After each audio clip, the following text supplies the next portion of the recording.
नमस्कार दोस्तों, और आज मैं आपको घुमाने वाला हूँ शक्ति, भक्ति, त्याग और बलिदान की पावन नगरी चित्तौड़गढ़ के किले में। शक्ति के अंदर आते हैं महाराणा प्रताप, भक्ति के अंदर मीराबाई, त्याग में दासी पन्नादाई और बलिदान में रानी पद्मिनी, जिनको आप रानी पद्मावती के नाम से भी जानते हैं, जिन्होंने 16,000 दासियों के साथ मेवाड़ की आन बान और शान बचाने के लिए जौहर कुंड में कूदकर खुद को जिंदा जला लिया था और सती हो गई थी। चित्तौड़गढ़ का किला भारत का ही नहीं बल्कि एशिया का सबसे बड़ा किला है, जिसमें 113 मंदिर, 84 पानी के कुंड और कई ऐतिहासिक इमारतें भी हैं। चित्तौड़गढ़ किले का इतिहास, इसकी बनावट, संस्कृति और कला इतनी अद्भुत होने की वजह से कहा जाता है, गढ़ तो चित्तौड़गढ़ बाकी सब गढ़ैया। ये किला राजस्थान की राजधानी जयपुर से 310 किलोमीटर और उदयपुर से 110 किलोमीटर दूर राजस्थान के चित्तौड़गढ़ शहर में स्थित है। 700 एकड़ के विशाल क्षेत्र में फैली हुई इस किले की बाउंड्री वॉल कुल मिला के 13 किलोमीटर की है। ये किला 3 भागों में बटा हुआ है।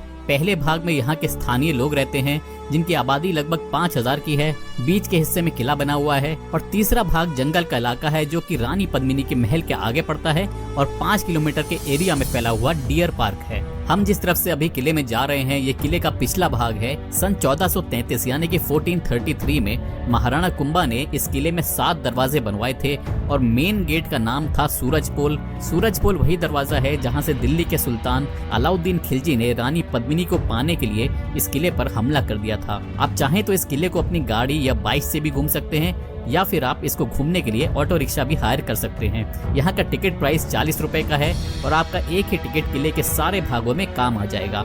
यहाँ पे इस तरह की पार्किंग वगैरह दिखेगी।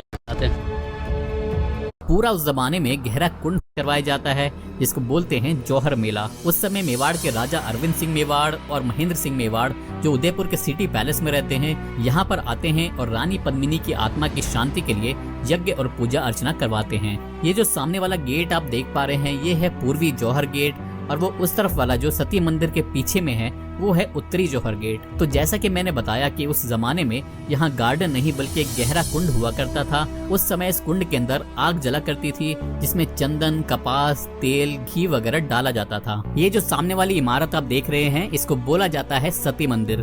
तो नीचे आग जलती थी। उस समय की औरतें अपने पति के मृत्यु के बाद ऊपर से छलांग मार के नीचे आग में कूदकर सती हो जाया करती थी। इसी कुंड में कूदकर रानी पद्मिनी ने मेवाड़ की आन बान और शान को बचाने के लिए 16,000 राजपूत महिलाओं के साथ अपने आप को जिंदा आग में जला डाला था और वो यहाँ पर सती हो गई थी। ये जो सामने वाली इमारत आप देख रहे हैं, ये है विजय स्तंभ यानी कि टावर ऑफ विक्ट्री। जब राणा कुंभा ने मालवा और गुजरात दोनों स्टेट्स को एक साथ हराया था, यानी कि जब उन्होंने मालवा के सुल्तान महमूद शाह खिलजी और गुजरात सल्तनत के अहमद शाह को हराया था, तब उन्होंने विजय के उपलक्ष्य में विजय स्तंभ का निर्माण करवाया था। इस टावर को बनाने में 10 साल लगे थे और ये 1448 से 1458 यानी कि 1448 से 1458 के बीच में बनकर तैयार हुआ था।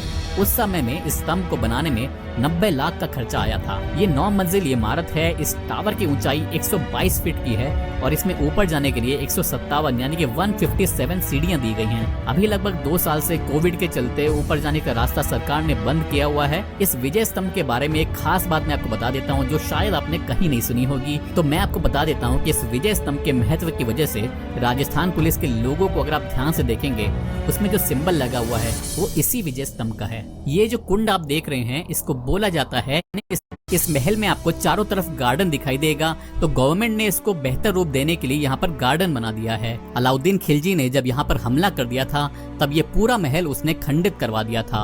अब हम उस जगह जा रहे हैं जहाँ से अलाउद्दीन खिलजी ने रानी पद्मिनी का चेहरा देखा था। ये जो कमरा आप देख रहे हैं, ये वही रूम है जिसमें खिलजी को लाया गया था और रानी पद्मिनी का चेहरा उसको दिखाया गया था। ये जो पानी के बीच में आप महल देख रहे हैं, ये रानी पद्मिनी का समर पैलेस हुआ करता था, जिसे जल महल भी कहा जाता है। उस जमाने में एसी, पंखे, कूलर वगैरह तो होते नहीं थे, तो जिससे कि ये महल गर्मियों के समय में ठंडा रह सके, इसी वजह से इस महल को पानी के बीच में बनाया गया था। यहाँ पर बरसात का पानी स्टॉक किया जाता था और इस पैलेस में आने के लिए नाव का इस्तेमाल किया जाता था। दिल्ली का सुल्तान अलाउद्दीन खिलजी जब रानी की खूबसूरती देखने के लिए चित्तौड़ आया, तब रावल रतन सिंह के गुरु ने इसी जगह से रानी का फेस खिलजी को दिखाया था। रानी को वहाँ समर पैलेस में पानी के पास बिठाया गया था और पानी की परछाई जब 90 डिग्री के एंगल से शीशों में पड़ी थी, तब अलाउद्दीन खिलजी ने रानी का चेहरा देखा था। यहाँ ऊपर में 4 शीशे लगे हुए थे जिनको राजपूत कर्णी सेना द्वारा पद्मावत मूवी ने जब यहाँ पर हमला कर दिया था तब ये पूरा महल उसने खंडित करवा दिया था। अब हम उस जगह जा रहे हैं जहाँ से अलाउद्दीन खिलजी ने रानी पद्मिनी का चेहरा देखा था। ये जो कमरा आप देख रहे हैं ये वही रूम है जिसमें खिलजी को लाया गया था और रानी पद्मिनी का चेहरा उसको दिखाया गया था। ये जो पानी के बीच में आप महल देख रहे हैं ये रानी पद्मिनी का समर पैलेस हुआ करता था जिसे जल महल भी कहा जाता है। उस जमाने में एसी, पंखे, कूलर वगैरह तो होते नहीं थे, तो जिससे कि ये महल गर्मियों के समय में ठंडा रह सके इसी वजह से इस महल को पानी के बीच में बनाया गया था। यहाँ पर बरसात का पानी स्टॉक किया जाता था और इस पैलेस में आने के लिए नाव का इस्तेमाल किया जाता था। दिल्ली का सुल्तान अलाउद्दीन खिलजी जब रानी की खूबसूरती देखने के लिए चित्तौड़ आया तब रावल रतन सिंह के गुरु ने इसी जगह से रानी का फेस खिलजी को दिखाया था। रानी को वहाँ समर पैलेस में पानी के पास बिठाया गया था और पानी की परछाई जब 90 डिग्री के एंगल से शीशों में पड़ी थी तब अलाउद्दीन खिलजी ने रानी का चेहरा देखा था। यहाँ ऊपर में 4 शीशे लगे हुए थे जिनको राजपूत कर्णी सेना द्वारा पद्मावत मूवी के विरोध में निकाल दिया गया था। उसके बाद साल 1303 में अलाउद्दीन खिलजी ने रानी पद्मिनी को पाने के लिए इस किले पर धावा बोल दिया था और तब रानी यहाँ से सुरंग के जरिए निकल गई थी और 16,000 दासियों के साथ जौहर कुंड में कूदकर जिंदा जलकर वो यहाँ पर सती हो गई थी। ये जो इमारत आप देख रहे हैं ये है कुंभा महल। यहाँ आंगन में बैठकर राणा कुंभा सुबह उठकर सूर्य देवता की पूजा किया करते थे। यहाँ पर जो पिलर्स आप देख रहे हैं महाराणा अजमेर, मंडोर, मुडालगढ़, बूंदी और खाटू जैसे किले भी जीत लिए थे और दिल्ली के सुल्तान राणा कुंभा के महल। इस मंदिर को जब गुजरात के राजा बप्पा रावल ने 8वीं शताब्दी में बनवाया था तब ये विष्णु भगवान के वरा अवतार का मंदिर हुआ करता था। उस समय इस मंदिर के अंदर विष्णु भगवान की मूर्ति हुआ करती थी, लेकिन जब अलाउद्दीन खिलजी ने 1303 में इस किले पर हमला कर दिया था तब उसने इस मंदिर समेत इस किले के सभी मंदिरों को तोड़ा और यही नहीं बल्कि उसने पानी के 84 टैंक्स की बाउंड्री को भी तोड़ दिया था। यहाँ इस मंदिर की मूर्तियों को अगर आप ध्यान से देखेंगे तो ज्यादातर मूर्तियां आपको क्षतिग्रस्त रूप में ही मिलेंगी, यानी कि किसी मूर्ति में आपको हाथ या पैर वाला हिस्सा टूटा मिलेगा या फिर किसी में सर की तरफ का हिस्सा। हिंदू धर्म के अनुसार टूटी हुई मूर्ति के सामने पूजा पाठ नहीं किया जाता है, इसलिए सन 1433 में यानी कि 1433 में राणा कुंभा ने मंदिर का पुनर्निर्माण करवाया।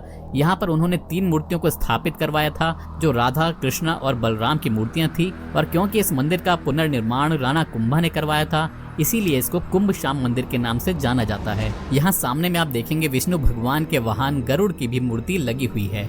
इसी परिसर में पीछे छोटा वाला जो मंदिर आप देखेंगे ये है मीराबाई का मंदिर। मीराबाई मेरता शहर के पास कुर्की गांव की रहने वाली थी जहाँ पर उनकी शादी राजा भोजराज के साथ हुई थी।